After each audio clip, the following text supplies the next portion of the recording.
Magandang araw po sa inyong lahat, lalong-lalo na dyan sa Pilipinas. Ako po'y taos-pusong nagpapasalamat sa inyong lahat sa walang sawang pagtangkilik sa maliit na channel ni Ate Stella ninyo.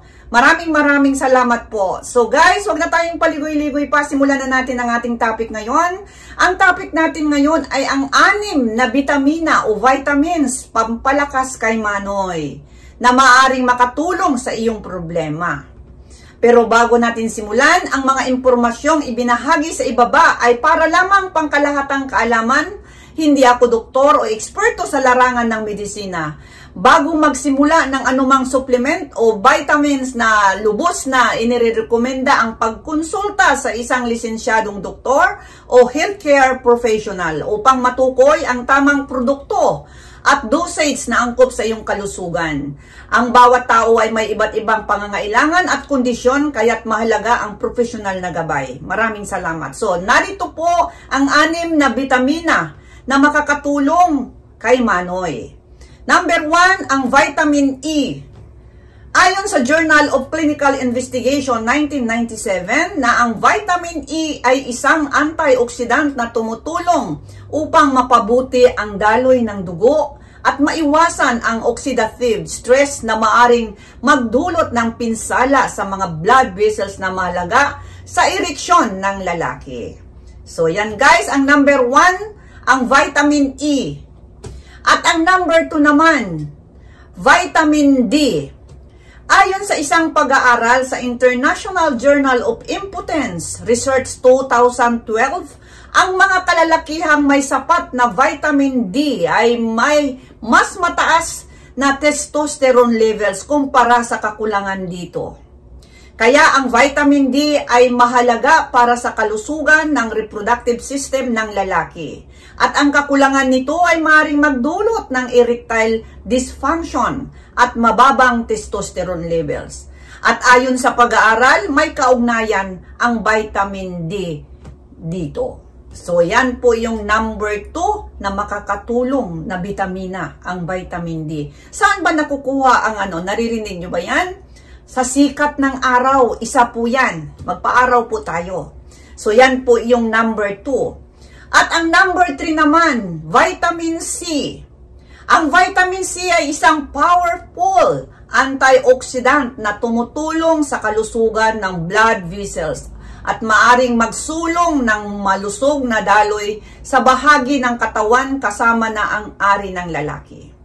Ayon sa isang pagsusuri sa Journal of Andrology 2001, ang vitamin C ay may kakayahang mapabuti ang erectile function sa mga kalalakihang may erectile dysfunction.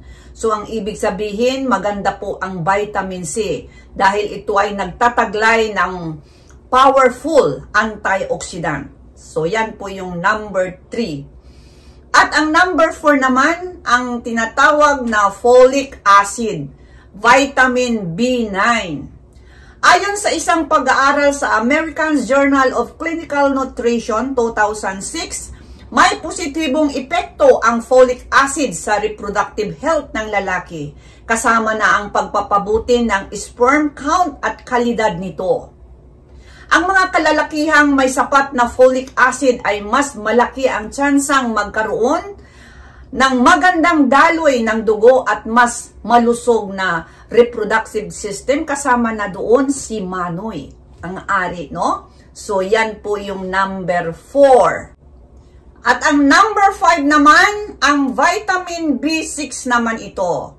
Ayon sa National Institute of Health, ang vitamin B6 ay mahalaga sa hormone regulation at may kaugnayan ito sa mas mataas na testosterone levels na susi sa kalusugan ng ari ng lalaki.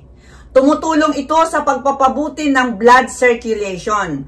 So, ang vitamin B6 guys ay isa rin sa mga bitamina na tumutulong para sa hormone regulation, no? Na mag-regulate sa hormones at may kaugnayan ito sa mas mataas na testosterone levels. Kaya yan po ang susi ng kalusugan sa ari ng lalaki.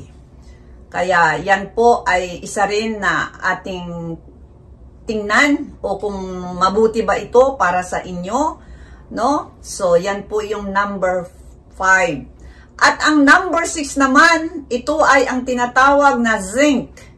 Isang pag-aaral, no? Ayon sa isang pag-aaral na inilatha sa Nutrition 2001, ang zinc ay tumutulong sa pagpapataas ng testosterone levels at pagpapabuti ng sperm quality at motility.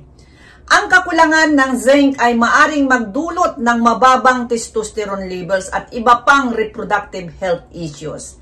So ano nga ba ang halimbawa kung ito ay makukuha sa natural na pagkain? Ayon sa aking nasaliksik, mula sa isang oyster, no? Yung tinatawag na talaba, dahil mataas ang nilalaman nito na zinc. Mahal, napakamahal po ng talaba dito sa Japan. Hindi po kayong maniwala. Dahil ang isang piraso lang siguro nasa 100 pesos. Kung 1 kilo siguro, hindi ka na makakabili dito sa sobrang mahal, samantalang sa atin ang mura lang. Kasi nga, maganda talaga sa katawan.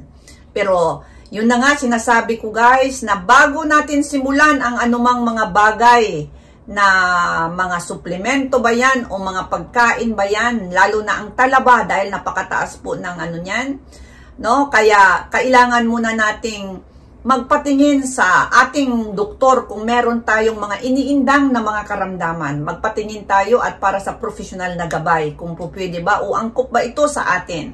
So, yan po yung number 6 na vitamin o kaya zinc na tinatawag. Kaya paalala lang po, ang mga bitamina at mineral na ito ay maaring magsanib puwersa upang mapabuti ang kalusugan ng reproductive system ng lalaki. Ngunit, mahalaga ring kumonsulta sa doktor bago magdagdag ng anumang suplementasyon sa inyong dieta na tinatawag. So, kung magtatanong kayo kung saan mga nabibili ito, hindi ko po sinasabing uminom, kundi bibigyan ko lang kayo dahil ako naman din ay umiinom din ng mga vitamins, no? Nagpapabili ako sa atin sa Pilipinas, sa Mercury Drugs. Meron yan dyan, o kaya saan man, sa Lazada man, meron dyan yung mga vitamins na yan, yung mga vitamin C, vitamin D. Ngunit, babalikin ko naman, bago nyo simulan ang pag-inom ng mga binigay ko dito, magpakonsulta muna sa inyong doktor para malaman kung ito pa'y angkop sa inyong kondisyon. Maraming salamat sa inyong lahat sa walang sawang pagtangkilik. At doon sa hindi pa nakapag-subscribe, humihiling lang po ako ng kaunting pabor na i-subscribe ang maliit na channel ni Ate Stella ninyo. Pakiclick na rin ang notification para sa susunod na mga bago ko pang i-explore na ibibigay na mga ibabahagi na mga impormasyon na baka mapagkunan nyo lang kaunti ng kaalaman, no? Hindi ko po sinasabing gawin ninyo ito, kundi pangkalahatang kaalaman lang po na baka hindi nyo pa nalalaman at para malalaman nating lahat. So, maraming salamat sa inyong lahat. Bye-bye! Sa muli!